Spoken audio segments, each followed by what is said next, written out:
ఓం నమో వెంకటేశాయ. 18వ తేదీ 2వ నెల 2026. ఈరోజు టోటల్గా ఎస్ఎస్టీ మరియు డీడీ టోకన్స్ ఎన్ని ఇచ్చారు అనేది అప్డేట్ చేయబోతున్నాను. ఈరోజు టోటల్గా ఎస్ఎస్టీ టోకన్స్ 12,000 టోకన్స్ అయితే రిలీజ్ చేశారండి. ఎక్కడెక్కడ ఇస్తారంటే ఓన్లీ తిరుపతిలో మాత్రమే ఇస్తారు. భూదేవి కాంప్లెక్స్, శ్రీనివాసం, విష్ణు నివాసంలో మాత్రమే ఇస్తారు. ఇంకా మరియు డీడీ టోకన్స్ అయితే 2,000 టోకన్స్ అయితే ఇచ్చారండి. ఇది మాత్రం భూదేవి కాంప్లెక్స్లో మాత్రమే ఇస్తారు, ఇంకెక్కడ ఇవ్వరు.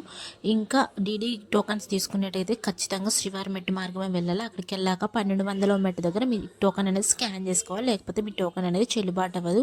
ఇంకా భూదేవి కాంప్లెక్స్ ఎక్కడ ఉంటుందంటే అలిపిరి స్టెప్స్ మార్గాన అయితే ఉంటుంది. శ్రీనివాసం బస్ స్టాండ్కి దగ్గరలో ఉంటుంది. విష్ణు నివాసం రైల్వే స్టేషన్కి ఎదురుగా ఉంటుందండి. మీరు ఎక్కడ దిగుతున్నారు దానికి దగ్గరగా ఉన్న నియర్ బై ప్లేస్ చూసుకొని మీరు వెళ్ళండి. త్వరగా అనేది టోకన్స్ అనేది తీసుకోవచ్చు. అలానే 12 సంవత్సరాల లోపల పిల్లలకైతే ఏ టోకన్ అవసరం లేదు. ఆ పైబడిన వాళ్ళకైతే ఖచ్చితంగా టోకన్ తీసుకోవాల్సిందే. అలానే నిన్నటి రోజున స్వామివారిని ఎంతమంది దర్శించుకున్నారనేది చూద్దాం. 17వ తేదీ 2వ నెల 2026. 70,509 మంది స్వామివారిని దర్శించుకున్నారు. 18,058 మంది స్వామివారికి తలనీలాలు సమర్పించారు. 4,20,00,000 రూపాయలు హుండీలో స్వామివారికి భక్తులు కానుకలుగా సమర్పించారండి.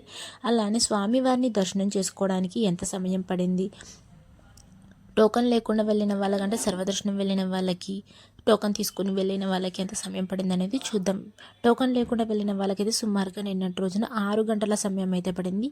ఇంకా ఎస్ఎస్డి మరియు డీడీ టోకన్స్ అయితే 3 నుంచి 4 గంటల సమయం అయితే పడింది. ఇంకా స్పెషల్ ఎంట్రీ దర్శనం అంటే 300 రూపాయల దర్శనం 2 నుంచి 3 గంటల సమయం అయితే పడిందండి.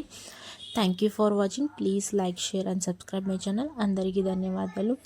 ఓం నమో వెంకటేశాయ.